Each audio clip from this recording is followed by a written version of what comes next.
Ребят, привет! И у нас снова грустная история о двух наемников с Украины. Польском плотнике Адаме и американцы вьетнамского происхождения Хиу Ле, родом из Калифорнии. Они разочаровались в службе на Украине. Всем собеседникам пришлось пережить ракетный удар по Яворовскому полигону в Львовской области, где размещали недавно прибывших иностранных новобранцев. В то раннее утро Адама разбудили мощные взрывы. Выйдя из палатки, он пришел в ужас от увиденного. Особенно его поразил искалеченный солдат. Лицо было обожжено, у него не было обеих рук. Он ходил как зомби, рассказывает Адам. Он звал на помощь, но ты не можешь ничего для него сделать. Ты понимаешь, что он уже мертв. Просто держится на адреналине. Его друг Ле прошел 9-месячную подготовку в Афганистане в 2012 году. Также работал агентом контрразведки в этой стране более 3 лет. Чем отличает армия США и всех других стран НАТО? Они избалованы. Когда дело доходит до боевых действий, у них есть воздушная поддержка, медицинская помощь, логистика, все виды различных уровней разведки и поддержки. Здесь, на Украине, у нас ничего этого не было, говорит Ле. Адам и Ле жили на базе в лесу, где-то в районе Киева. Там находилось много иностранцев.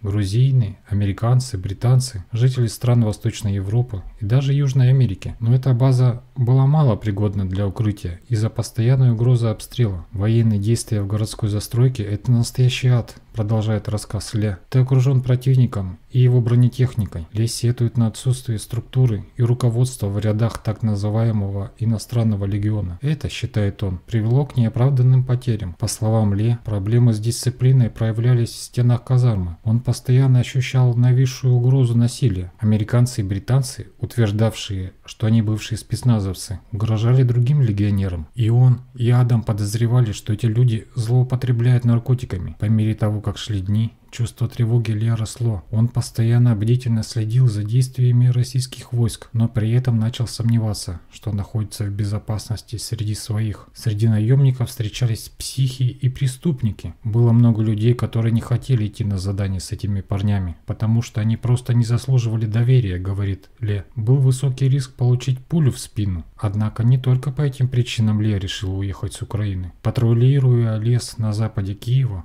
18 марта подразделение Адама наткнулось на тело грузинского солдата, убитого ракетным обстрелом. Не желая оставлять его, Адам и Ле помогали нести его труп 8 километров через густой лес к ближайшей дороге. Там Ле обыскал его форму в поисках документов, записал на клочке картона его имя, данные и даты смерти, а затем тело загрузили в ожидавшую машину. Из-за трупного окоченения нам пришлось сломать ему ноги и руки, чтобы затащить его туда. Здесь, в Европе, эти машины очень маленькие, вспоминает Ле. Это было довольно жутко. Я никогда этого не забуду. Этот опыт оказался слишком травмирующим для Ле, и он покинул Украину через несколько дней. Знаете, этот мрачный момент и для меня это было слишком. Это было абсолютно душераздирающе, признается он. Сейчас Ле проводит время, путешествуя по Европе, чтобы переварить пережитое. Такая вот грустная история, ребят. Всем добрых вестей и хороших новостей. Пока.